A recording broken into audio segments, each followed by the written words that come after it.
Good afternoon, everyone.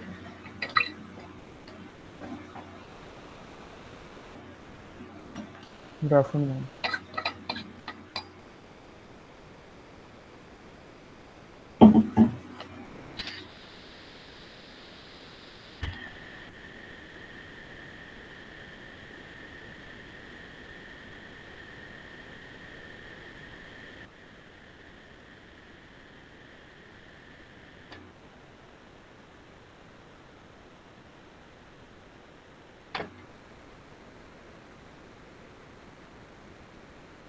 In last class, we discussed about the left recursion.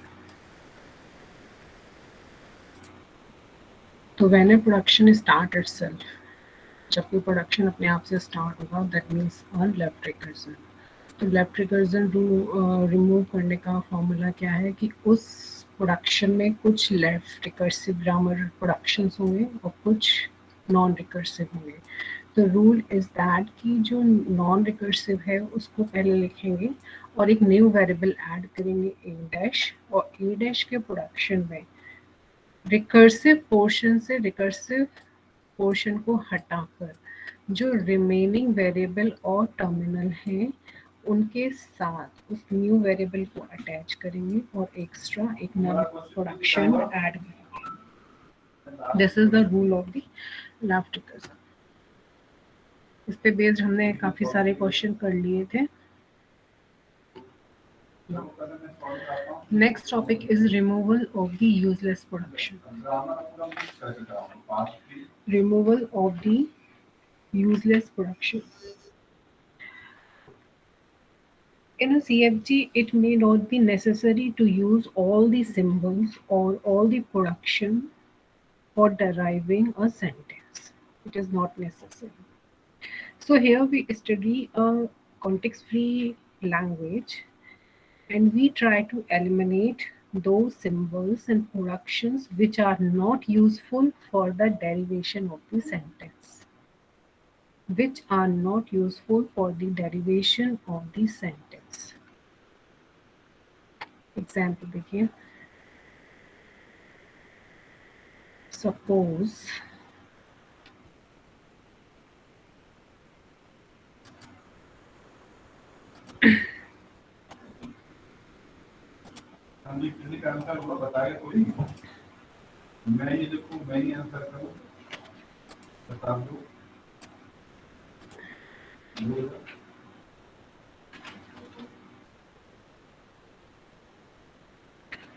एक grammar है S tends to AB, A tends to A, B tends to B, B tends to capital C, and E tends to small c and null. ठीक है. अब आप ये बताइए कि S के थ्रू हम किन किन सिंबल्स को रीच कर सकते हैं, ए और बी. कौन कौन से सिंबल्स रीच कर सकते हो? ए पे जा सकते हो, बी पे जा सकते हो, तो आप ए पे भी गए, बी पे भी गए। क्या ये रीचेबल प्रोडक्शन है? ई टेंस टू सी और नल? No ma'am.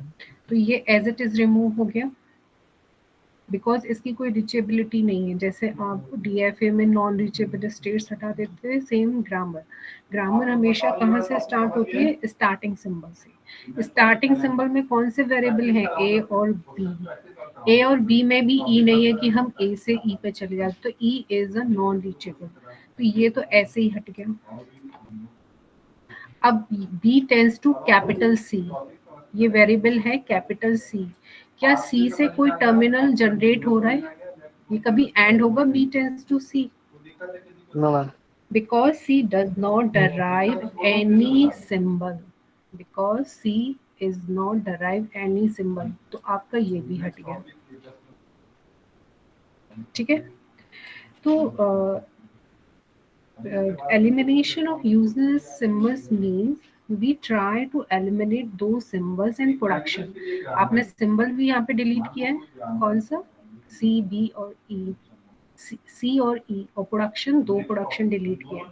So we try to eliminate those symbols in production which are useless for the derivation of the sentence. Definition clear हो गई? Yes ma'am. तो फाइनल आपकी इसका सिंप्लीफिकेशन की बात की जाए तो सिंप्लीफिकेशन हो गया S tends to A B, A tends to A and B tends to B, simplified form. ठीक है, that is the simplification of grammar. So it is not necessary to use all the symbols and all the production for deriving the sentence. Next, तो यहाँ पे यही चीज बताइए, the production that can never take a part in the derivation of any string that are called useless production. A variable that can never take part in the derivation is called useless variable. ये consider की grammar. S से कौन कौन से variable हम reach कर सकते हैं? कैपिटल ए और कैपिटल बी। ठीक है, कैपिटल ए पर गए, कैपिटल बी पर गए, तो यानी कि सी का तो कोई यूज ही नहीं है, सी तो कहीं से डराइव ही नहीं हो रहा। So in the above example, production C tends to DC is useless because variable C will never occur in the derivation. सही बात है कि नहीं? ये तो ऐसे हट गया। ठीक है, तो आपने C को पहले हटा दिया। अब यदि आप B की जगह AB लेते हो, देखिए टर्मिनेट ग्रामर किससे होती है? मैंने हमेशा क्या बताया, ग्रामर टर्मिनेट होती है टर्मिनल से। ठीक है, जब भी आप बी को रिप्लेस करोगे ए बी आएगा, फिर ए को बी को फिर से रिप्लेस करोगे तो ए बी आएगा, फिर बी को रिप्लेस करोगे ए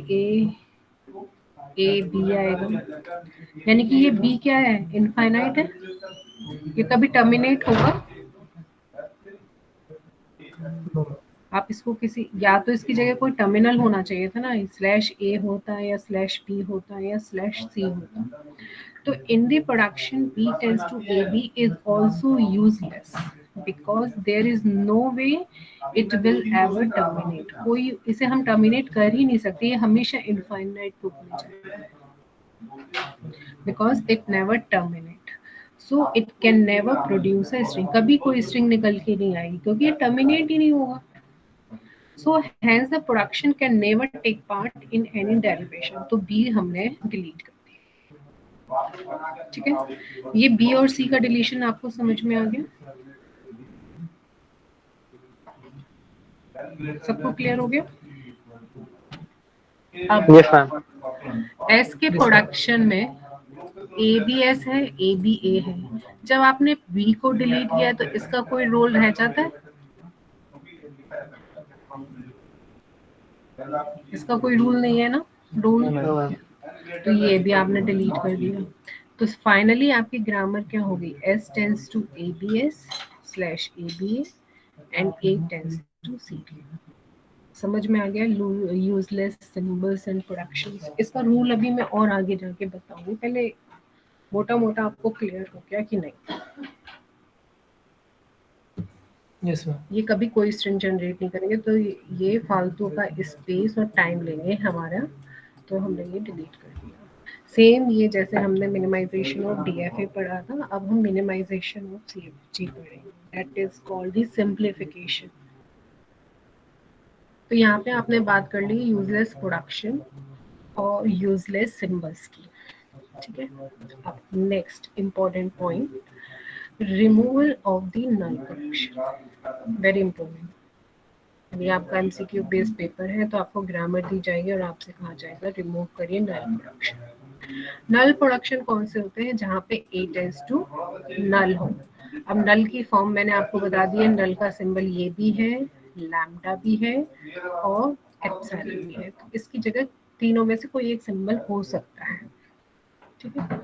तो the production is of type this is called the null production, और we can say lambda production. Null production तो है ही, इसको लैम्डा प्रोडक्शन भी कहते हैं। These production can only be removed from those grammar that do not generate lambda. ठीक है? It is possible for a grammar to contain null production and yet not produce any empty string. देखिए, यदि हम किसी grammar में नल production दे रहे हैं तो उसका कोई यूज नहीं है ना, उसकी जगह सिंपल लिख दो ना, नल प्रोडक्शन में वो कुछ जनरेट ही नहीं कर रहा है, ना ए जनरेट कर रहा है ना बी जनरेट कर रहा है। सिर्फ नल प्रोडक्शन का रूल मेन फोकस किस पे? यदि वो इनिशियल स्टेट से जनरेट हो, ठीक है। एक तो मैंने लिखा है S tends to A B A और एप्सिलॉन, और फिर मैंने यहाँ भी दे दिया ए टेंस टू एप्सिलॉन। क्या इसका कोई रोल है? इनिशियल स्टेट से नल जनरेट हो रहा है, समझ में आ रहा है कि ये नल स्ट्रिंग भी जनरेट कर रहा है, लेकिन कोई अदर वेरिएबल हमारा नल जनरेट कर रहा है तो कोई रोल ही नहीं ना। डीएफए में भी देखो, डीएफए में इनिशियल स्टेट यदि हमारी फाइनल स्टेट है दैट मीन्स नल, इधर यहाँ पे हम नल प्रोडक्शन लगा दें, इस स्टेट पे भी हम नल प्रोडक्शन लगाए, इनका कोई रोल है इस नल प्रोडक्शन? इसको तो बाद में हम हटाते ही है ना, है कि नहीं? डीएफए में भी रिमूव करते हैं नहीं करते नल? तो ये वही चीज है कि हमें नल रिमूव करने हैं, बशर्ते वो हमारी इनिशियल स्टेट ना हो। तो to remove a null production we first have to find the nullable variable. कौन कौन से नल वेरिएबल होते हैं?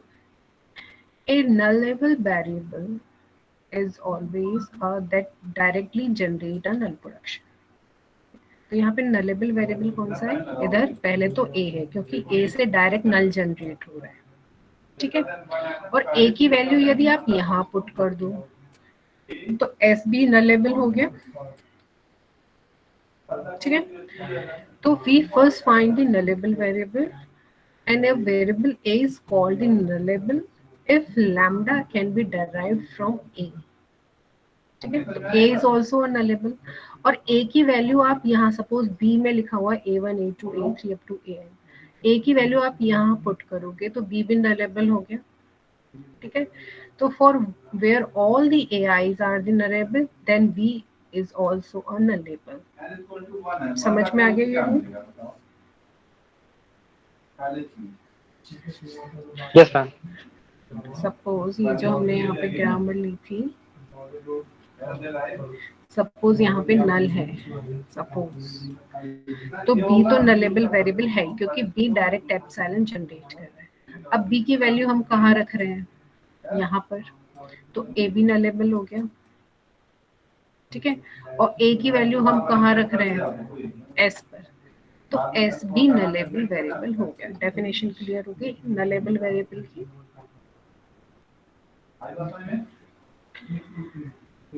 देन सबसे हम पहले फाइंड करेंगे नलेबल वेरिएबल। जैसे ही हमको नलेबल वेरिएबल फाइंड आउट हो जाएंगे, now we start to construct the null production free grammar. फिर हम रिमूव करेंगे नल प्रोडक्शन। कैसे रिमूव करेंगे? For all the production in the original grammar, we add the original production as well as combination of the production that can be formed by replacing null. null की value put कर करके जितने भी possible production है उनको add करते जाएंगे. ठीक है. If all the variables on the right hand side of the production are nullable, then we do not add a tends to lambda to the new grammar. Example. Suppose यहाँ पे हमारी एक ग्रामर है s tends to as and a and a tends to lambda. a tends to null. तो हम क्या करेंगे, पहले निकालेंगे nullable variable. nullable variable कौन कौन से बोलिए.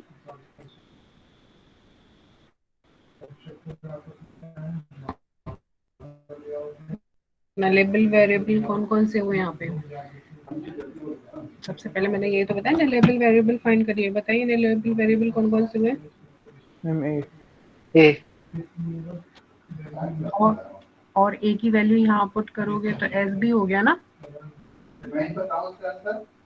देखिए b is also a nullable क्योंकि b कंटेन कर रहा है a और a की वैल्यू क्या है नल. ठीक है.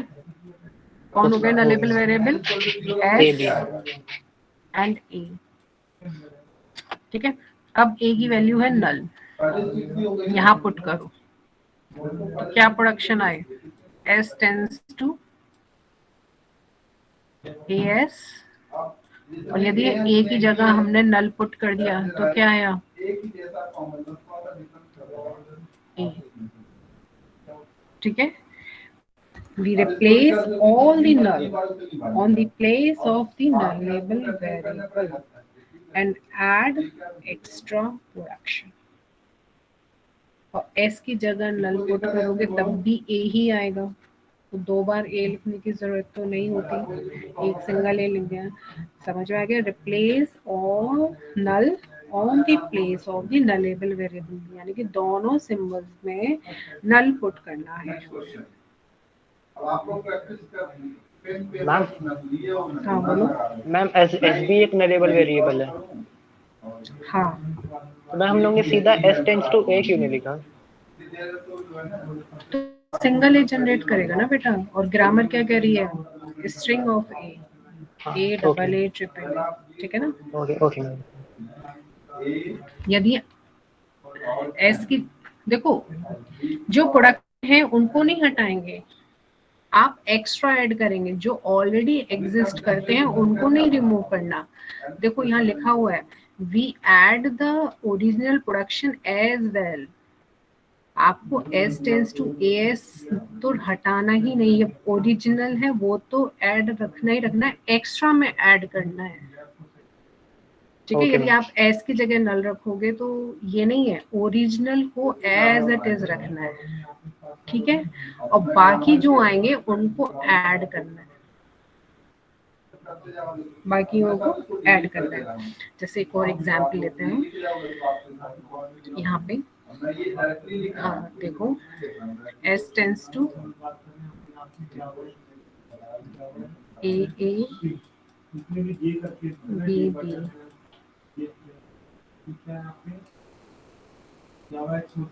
a tends to a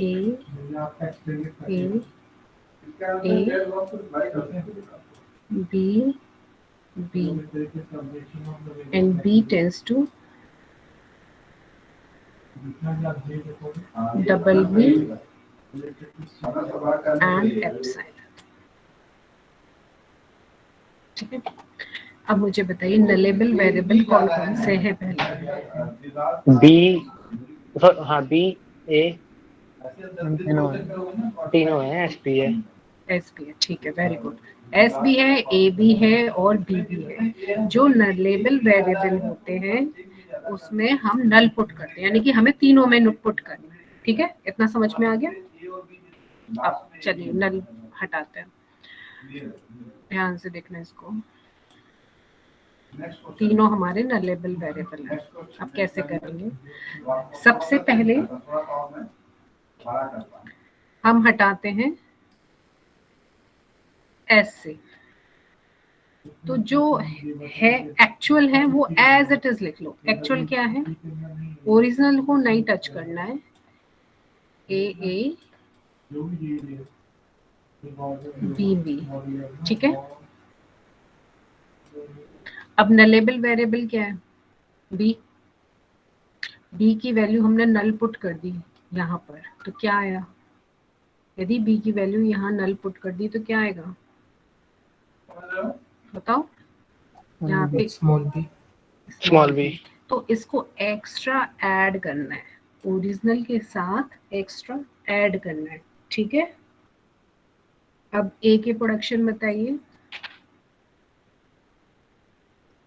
as it is रहेगा, लास्ट में बी ऐड हो जाएगा। A B B and B, ठीक है। अब बी के प्रोडक्शन बताइए। आपने नल को तो रिप्लेस कर दिया ना, ओनली बी। Only B. समझ में आ गया आपको नल प्रोडक्शन कैसे रिमूव करते हैं? मैम, हाँ। हम लोग जो पहला एग्जांपल नीचे लिखा था, तो मैम उसमें जो हमारा आखिरी आया था S tends to A S, नहीं हाँ सही है, सही, वो भी सही है। वो इसकी जगह आया है। हाँ हाँ समझ गया मैम, सही था। चलिए और एग्जांपल देखिए। Remove the null production of the given grammar, ठीक है। नलेबल वेरिएबल बताइए फटाफट। मैम ए एस दोनों ही है। एस भी है ए भी है, यानी कि आपको एस और ए दोनों में से रिप्लेस करना है नल को, ठीक है। तो नल की वैल्यू, ए की वैल्यू पहले यहाँ पुट करते हैं, तो पहले इसको एज इट इज लिख लो, ये एज इट इज लिख लो, लिख लिया। अब ए कहाँ पर है, यहाँ पर, ठीक है। तो यहाँ पर हमने नल पुट किया तो क्या आया, क्या आया यहाँ पे, ए बी आया ना। मैम दो ए बी तब रह जाएगा तब तो। पहले ये बताओ ए बी आया या नहीं आया? हाँ हाँ ए बी आया। ये आ गया आपका, ठीक है। अब there is no need to write A B 2 times, है ना। यस और ma'am. A tends to null आपने डिलीट कर दिया है, तो ये वाले का भी कोई रोल नहीं है कोई रोल। अब ए टेंस टू तो कुछ बचा ही नहीं ना। No ma'am. A tends to कुछ एक्स्ट्रा होता तो हम लिखते, एक्स्ट्रा तो कुछ है ही नहीं, तो ये भी रिमूव हो गया, तो ये तीनों डिलीट हो गए,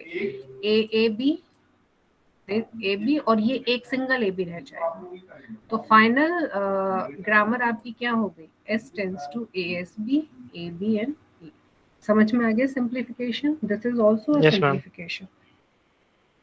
अच्छा यदि यहाँ पे स्लैश बी होता, मैम ए टेंस टू आखिरी में बी लिख देते और फिर बीच में वैल्यू आ जाती। वैल्यू रिप्लेस नहीं करते। हाँ मतलब वो सपोज करते कि आ सकती है, इसलिए नीचे ए बस ऐड हो जाता, ए टेंस टू बी। एक तो यहाँ पे ये ऐड हो जाता और एक ए टेंस टू बी। बी को रिप्लेस नहीं करना है हमें, सिर्फ नल को रिप्लेस करना है। आप ए की वैल्यू सिर्फ ए रिप्लेस करेंगे, बी नहीं करेंगे, ठीक है। और ए बी बी ऐड हो जाएगा, ठीक है। Yes ma'am. Next this question, remove the null production of the given grammar। nullable variable कौन कौन से हुए, तीनों मैम। तीनों हैं। अब निकालो। सबसे पहले हम बी से रिमूव करते हैं, ठीक है। तो बी से यदि हम नल रिमूव करते तो कैपिटल बी तो इसमें भी है, ठीक है।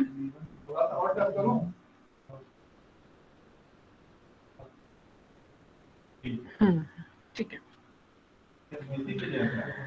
आपके नलेबल वेरिएबल आ गए, ए बी आ गया, बी बी आ गया और एस बी आ गया, ठीक है। अब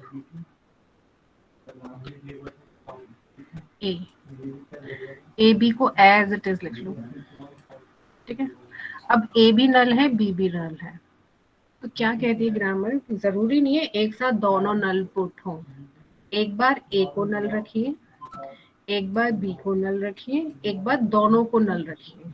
पॉसिबिलिटी तो कुछ भी हो सकती है ना, जरूरी नहीं कि हर बार दोनों नल एक साथ पुट हों। एक बार सिंगल नल, यानी कि हमने एक बी को नल रख दिया। यदि हमने बी को नल रखा तो प्रोडक्शन क्या बचा? प्रोडक्शन क्या बचा? ए। ए। यदि हमने ए को नल रख दिया तो प्रोडक्शन क्या बचा? बी।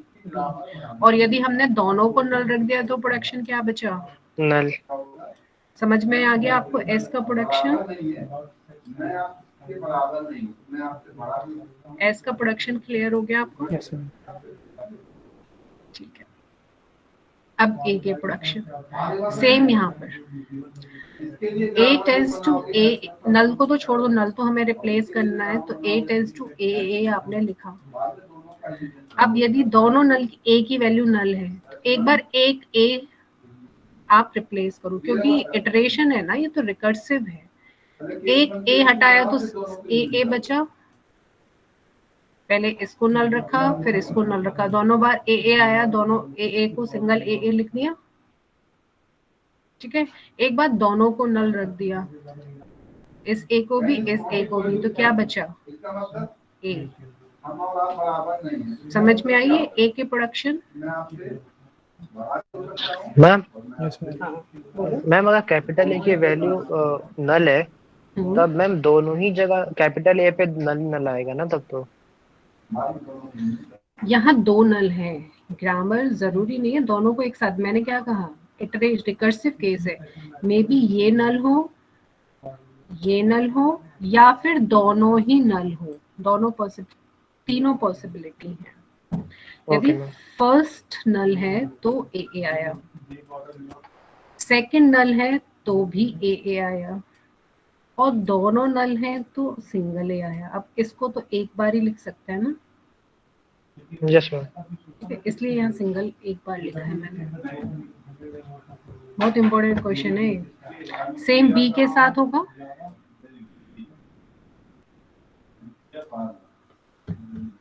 सेम बी के साथ होगा। Yes ma'am. एक बार सिंगल बी को रखेंगे, एक बार लेफ्ट वाले बी को रखेंगे, एक बार राइट वाले बी को रखेंगे, एक बार दोनों बी को रखेंगे, तो ये आ जाए। मैम ये बी आएगा ना? कहाँ पे बी तो बी रखा है? Double B. हाँ, अच्छा ये पढ़ेंगे।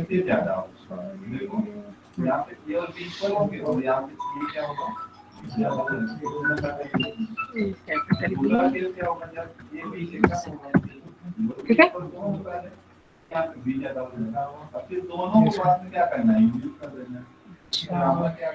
चलो एक और क्वेश्चन देखो।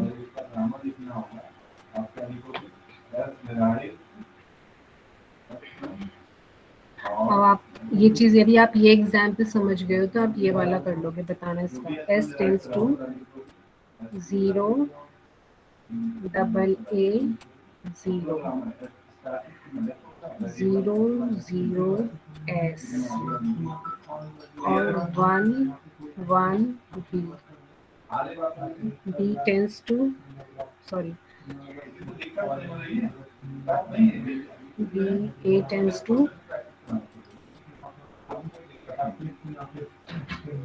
1 0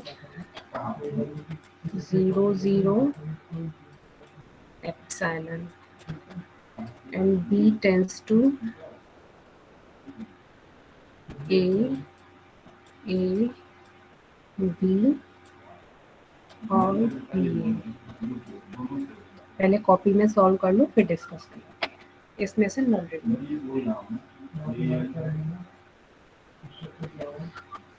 सॉल्व करिए इसे सब।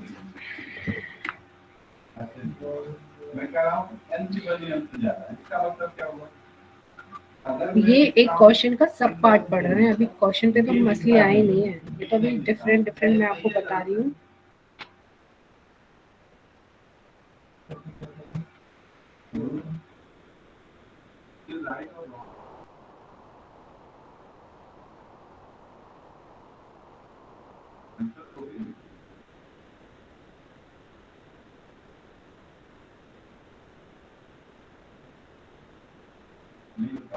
बताइए एस के प्रोडक्शन बताइए। Ma'am 0 AA 0।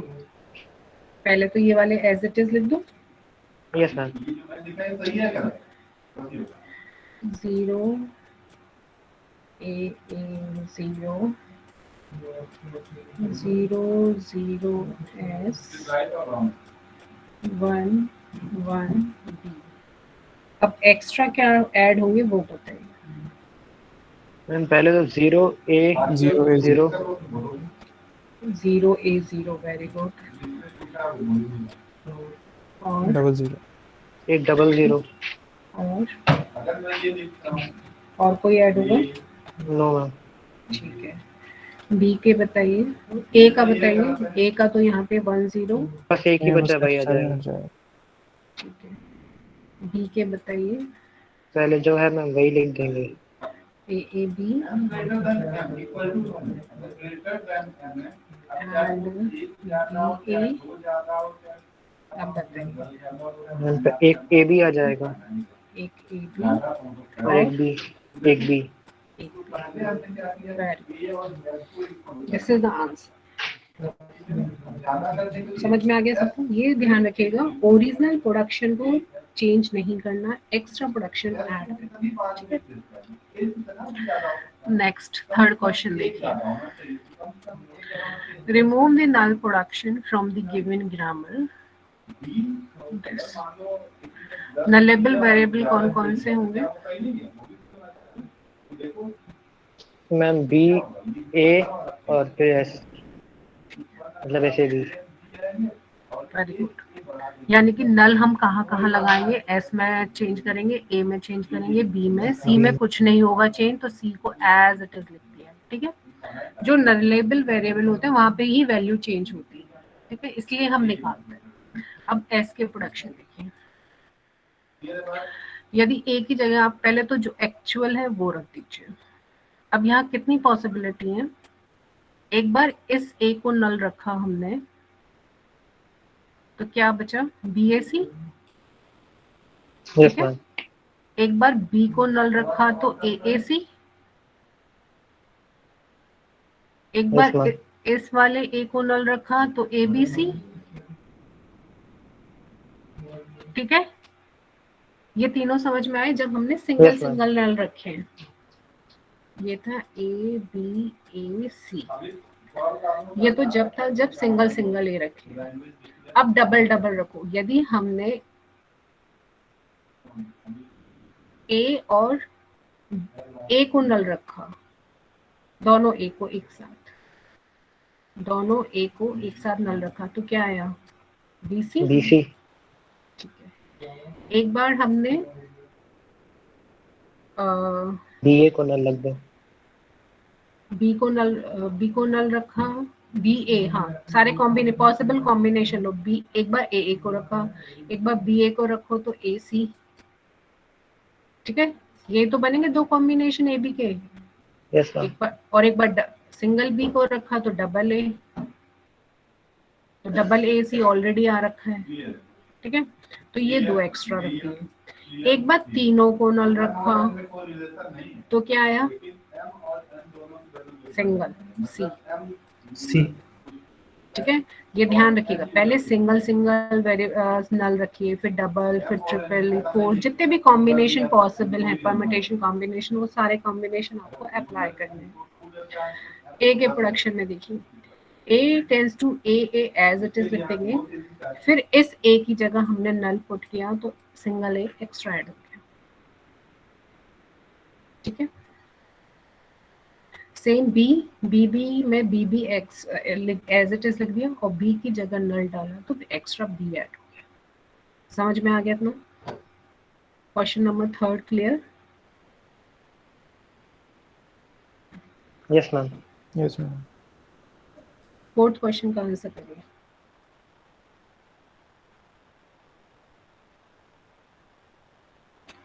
फोर्थ का आंसर बताइए।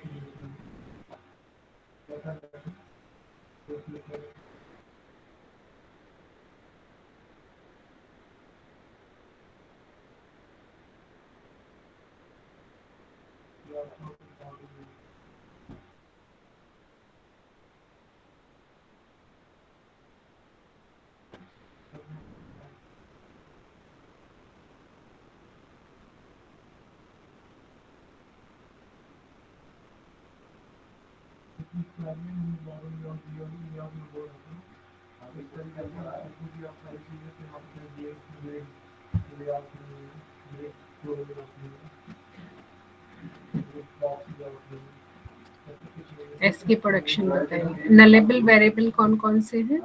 चारों हो गए मैम। चार। एस का प्रोडक्शन बताइए। मैम पहले तो A B C D, A B C D, फिर B C D, B C D, फिर A C D, ACD, A C D, फिर A B D, A B D, फिर A D. Ma'am ये BCD कैसे आ गया? Ma'am जब ए नल होगा तब बी सी डी आ जाएगा। नहीं नहीं, ये तो गलत बता BCD नहीं आएगा मैम। ए अच्छा, नल A तो है ही नहीं, नहीं। डायरेक्ट जो नल है, जो डायरेक्ट नल है वो बताओ।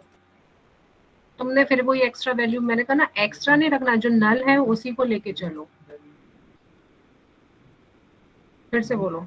S tends to ma'am S stands to ABCD, A B C D, ACD, B C D, फिर फिर आ ए बी गया D, A C D, A B ABD, D, A B और D, AD। A D. A D कब आएगा? जब B और सी दोनों को रखा। Yes, ma'am.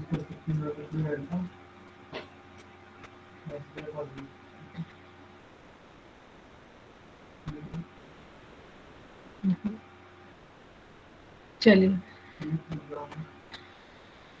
ए के प्रोडक्शन बताइए। और एक बी सी हो जाएगा, बी सी, और फिर सी और बी, बी अलग सी। सी। फिर एप्सिलॉन। अच्छा देखो, ये 2 स्टेप प्रोसीजर है। एप्सिलॉन भी ऐड हो गया यहाँ पे जब दोनों को एक साथ रख दिया। Ma'am yes ma'am. अभी एक इसको पूरा करो। बी के प्रोडक्शन बताओ। BB और small B। B capital B, small B capital B और स्मॉल बी। एंड सी के production C C and small C. ये तो हुआ आपका फर्स्ट स्टेप। जैसे ही आपने फर्स्ट मैम स्टेप A की सॉल्व वजह की से। तो ए में भी नल आ गया। आ गया कि नहीं आ गया? Yes ma'am. तो अब कहाँ पे चेंज हो गए? कौन से प्रोडक्शन ऐड होंगे आपके? S में। एस में। एस के। एस में कहाँ चेंज करूँ बताओ? ऐड होंगे ना एक्स्ट्रा। Yes ma'am. क्या क्या करूँ बताओ एक बार। मैम एक तो BCD, एक बार बी सी डी, एक बार CD, एक बार BD, C D, B D, फिर ए डी, ए डी नहीं फिर डी, खाली D।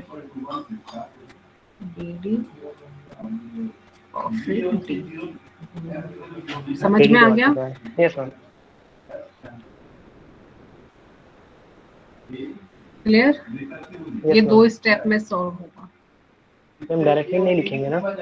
डायरेक्ट आप कर नहीं पाओगे, गलती कर दोगे, क्योंकि ए का प्रोडक्शन फर्स्ट स्टेप में निकल के आ रहा है ना। Yes ma'am. इसीलिए 2 3 4 5 6 7 8 हमने एस के कितने निकाले थे? 1 2 3 4 5 6 7 8। यहाँ काउंट करो। 1 2 3 4 5 6 7 8। ए के प्रोडक्शन, बी के प्रोडक्शन, सी के प्रोडक्शन। समझ में आ गया? यस मैम आ गया। अब नल प्रोडक्शन में तो कोई गलती नहीं होगी ना? No ma'am. No।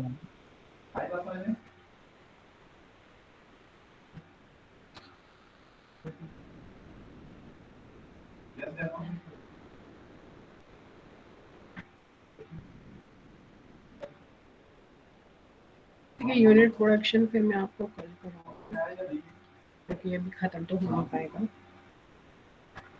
Simplification of grammar की 4 स्टेप हैं। सबसे पहले जो मैंने आपको फर्स्ट यहाँ पर बताया था, सिंप्लीफिकेशन से पहले हम हटाते हैं नल प्रोडक्शन, वो आपने सीख लिया।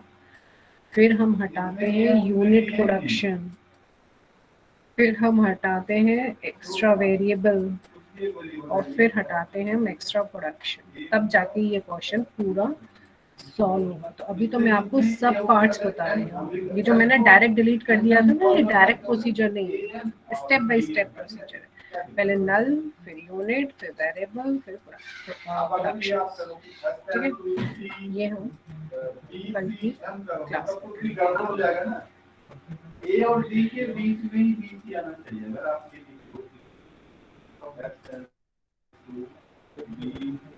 You know, I'm ending this section. पहले यूज कर दिया, ग्रामर है तो क्या हो जाएगा, तो जरूरत जाएगा हम ये नहीं कर सकते।